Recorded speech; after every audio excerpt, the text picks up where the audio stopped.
गुरु रूपी साध संगत के चरणों में प्रणाम। मन को केवल परमात्मा पर केंद्रित करना प्रकृति का एक नियम है। आपको कुछ भी प्राप्ति करनी है, आप अपने मन को उस लक्ष्य पे केंद्रित करते हैं तो परमात्मा पे तो भाई ये लागू होता ही है कि सारी संसार की जो भी चीजें हैं, संसार से हटा के, संसार की इच्छाओं से हटा के, संसार की कामनाओं से हटा के, ध्यान को अपने संसारिक जीवन से हटा के परमात्मा पे केंद्रित करना, यही जो नियम है जीव को परमात्मा के पास पहुंचाता है, परमात्मा के दर्शन कराता है। क्योंकि जब ध्यान आप बार बार परमात्मा में केंद्रित करेंगे, संसार से हट जाएगा, परमात्मा से ही गुजारिश करेंगे कि तू मिल जाए। तो जो मांगे ठाकुर अपने से, सोई सोई देवे। जो भी आप परमात्मा से मांगते हो वह आपको देता है। इसमें परमात्मा के दर्शनों भी शामिल हो जाते हैं। हम परमात्मा के दर्शन मांगते हैं, परमात्मा को मिलना चाहते हैं, परमात्मा प्राप्ति करना चाहते हैं, जीवन मरण के चक्र से छूटना चाहते हैं, तो वह भी हमें मिल जाता है। लेकिन किसकी कृपा से मिलता है? मालिक की कृपा से। तो मालिक से मालिक को मांग ले, मालिक से ही बात कर। प्रेम साच कहूं जिन प्रेम किया तिन ही प्रभु पाया। इसने प्रेम किया उसने परमात्मा पाया।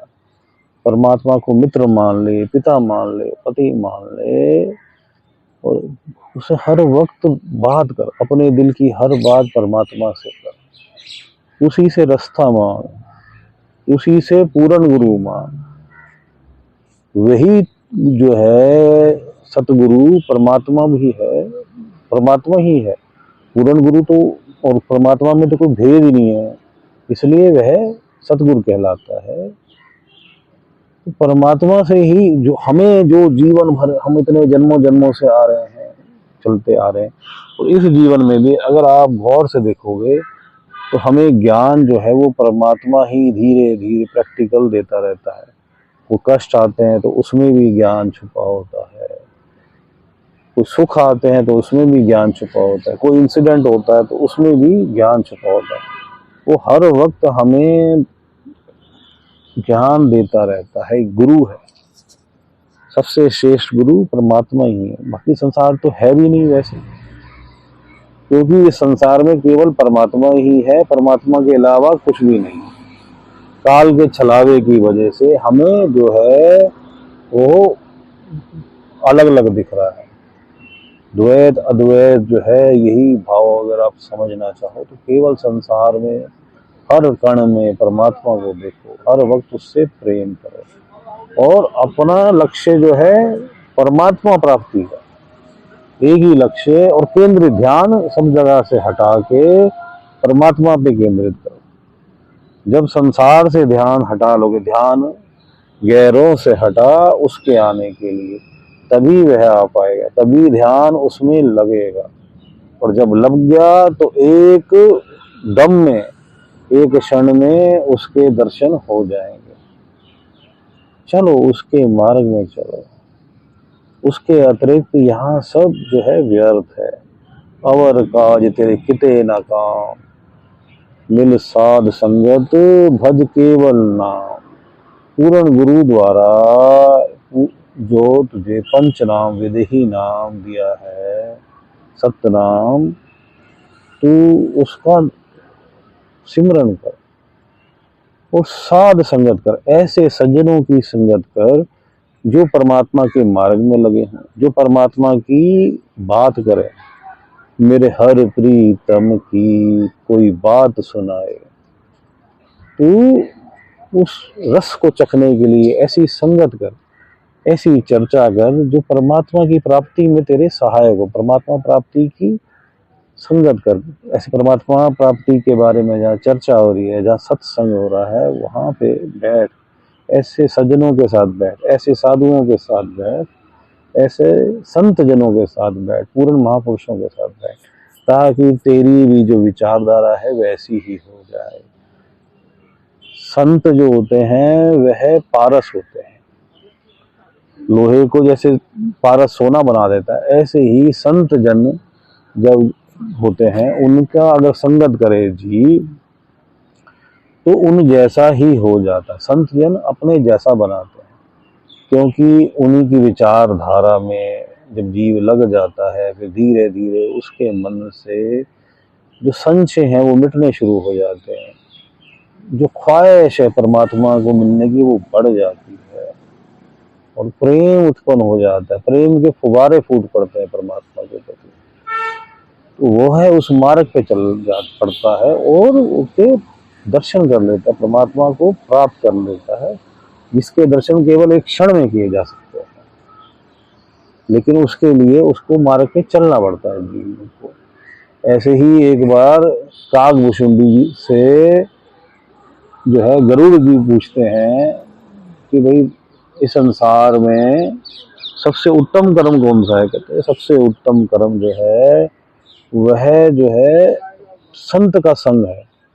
जब तू संत का संग करेगा तो तेरे अंदर अमृत की धाराएं अपने आप ही फूट पड़ेंगी।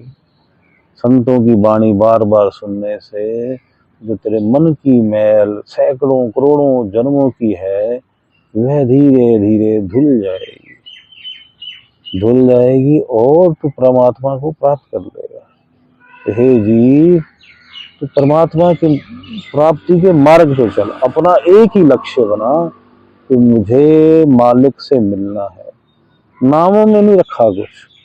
नाम जैसे आपका घर का नाम, आपको घर में आपके माता पिता पप्पू बुला देते हैं और क्या कहते हैं नाम आपका सुरेश है, तो अगर वो माता पिता पप्पू कह देते हैं या घर वाले पप्पू कह देते हैं तो वो सुरेश आप बदल तो नहीं जाओगे।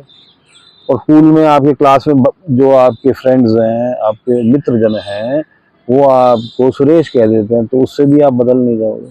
इसी प्रकार अलग अलग संतों ने अपने अपने अनुसार उसके गुण को बिखान करते हुए एक एक गुण, क्योंकि उसके इतने गुण हैं कि उस गुणातीत है, उसका एक नाम में उसको एक्सप्लेन नहीं किया जा सकता। तो इसलिए वह अनामी कहलाता है, उसका कोई नाम ही नहीं है। अब किसी को अच्छा लगा उसने राम कह दिया, किसी ने को अच्छा लगा उसने अल्लाह कह दिया, किसी को अच्छा लगा उसने वाहिगुरु कह दिया। तो उसके नाम जो है वो अनामी है। चलिए नामों के भेद में मत फंसो, जातियों के भेद में भी अपने आप को फंसाओ मत, क्योंकि जातियां जो है वो रुकावट पैदा करती हैं, रुकावट पैदा करती हैं।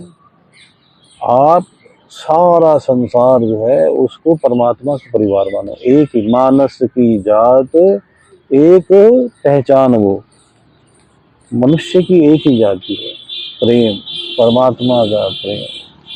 कोई मजहब नहीं है, एक ही मजहब है, परमात्मा का प्रेम। ये मजहब आते जाते रहते हैं और जाते रहते हैं इस संसार में अपने समय अनुसार, नहीं तो पृथ्वी विलीन होने पे तो विलीन हो ही जाएंगे। फिर नई पृथ्वी जब होगी तब नया मजहब पैदा होगा और उसका पुराने मजहब का भी नाम नया हो जाए या यही नाम हो जाए, या भाषा ही बदल जाए, तो उसमें कुछ नहीं रखा। अलग अलग सृष्टियाँ, वहाँ अलग अलग मजहब है और वहाँ भी कई प्रकार के मजहब है, कई मजहब आ रहे हैं जा रहे हैं। ऐसी ऐसी सृष्टियाँ हैं जहाँ पे औरतें प्रधान हैं, ऐसी ऐसी सृष्टियाँ हैं जहाँ मर्द प्रधान है। अलग अलग प्रकार के चेहरे हैं सृष्टियों में। किसी सृष्टि में अलग तरह के रूप है, किसी सृष्टि में इस तरह का रूप है, किसी सृष्टि में थोड़ा सा चेंज है। हमारा जो लेवल है ना बहुत छोटा है, ज्ञान बहुत कम है, हम उसको पहचान नहीं पाते, उसकी खेल को नहीं पहचान पाते। ये सृष्टि जो इतनी बड़ी है, ये सृष्टि उसके सामने तो एक सुई की नोक के बराबर है। जैसे सागर में एक सुई की नोक है, उसके पास तो अनंत सृष्टि है, गिनती भी नहीं है।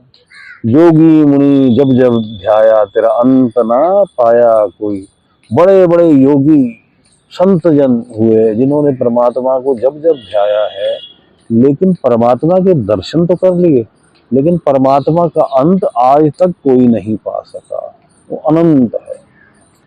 उसका कोई अंत नहीं है। इसलिए मुस्लिम लोग अल्लाह कह लेते हैं कि जिसे नापा ना जा सके, ये भी उसका एक गुण हो गया। तो हम लोग राम कह देते हैं जी, जो कण कण में समाया है। कोई वाहेगुरु कहता है, ओह गुरु, क्योंकि वही गुरु है। तो वाह है, कोई गोविंद कह देता है कि जी तूने संसार को धारण कर, कोई गोपाल कह देता है तूने संसार की पालना करता है। कोई अकाल पुरुष कह देता है कि वो काल का भी काल है। यह तो अनामी है भाई, उसका कोई नाम ही नहीं है। तो नामों के फिर सबसे प्रेम कर संसार में आडंबर जो है मजहबों में प्रधान हो जाते हैं, जातियों में प्रधान हो जाते हैं, कुंबियों में प्रधान हो जाते हैं, कुटुंब में प्रधान हो जाते हैं। उन आडंबरों से बच, या उन आडंबरों से अटैच मत हो। तू अटैचमेंट अपनी परमात्मा में रख। ये जो आडंबर है ये भी बदलते रहते हैं। आज ये है, आज इस तरह के आडंबर चल रहे हैं। कोई और संत आएगा तो वो संत जब अपना शिक्षा दे जाएगा, उनके जाने के बाद मजहब फॉर्म होगा, वो नया आडंबर पकड़ लेगा। ऐसे ही चलता रहता है। काल जो है वो मजहबों के अंदर फेर बदल, मजहबों के ग्रंथों के अंदर फेर बदल कई जगह करता रहता है, क्योंकि वो नहीं चाहता कि जीव इस संसार में इस जीवन मरण चक्र से छूटे। कि भाई वो कहता है मेरी एक आत्मा कम हो जाएगी, ये उसका राज है, काल का राज है। इसलिए वह रोकने के लिए संसार में भ्रम फैलाता रहता है, छलावा करता रहता है। आप इसीलिए अपना लक्ष्य में भाग करके परमात्मा के मार्ग में चलो। एक ही लक्ष्य कि परमात्मा को पाना, बाकी सब सेकेंडरी। संसार में जो भी करना है, जो भी कर्म है, सब हो जाएंगे। उन्हें छोड़ना नहीं है, जंगल में नहीं जाना, हमें कोई पहाड़ों में नहीं जाना। घर में बैठते हुए मन को परमात्मा में लगाना है। अपना एक ही लक्ष्य परमात्मा प्राप्ति का, परमात्मा मिल जाए, परमात्मा के दर्शन हो जाएं। अब हम मेडिटेशन में बैठते हैं, ध्यान को परमात्मा पे केंद्रित करते हैं। दोनों आंखों के बीच में पीछे करके सेंटर में तीसरा तिल, थर्ड आई सेंटर, इसे हम छठा चक्र भी कहते हैं, बिंदी वाला स्थान। वहाँ पे ध्यान परमात्मा में केंद्रित करेंगे, पीछे करके दोनों आंखों में सेंटर में। और अगर हमें पूर्ण गुरु प्राप्त है तो पूर्ण गुरु पे केंद्रित करेंगे वहीं पे। और पूर्ण गुरु से अगर पंच नाम सतनाम प्राप्त है तो उसका सिमरन करेंगे। मालिक सबका भला करे, मालिक सबका भला करे।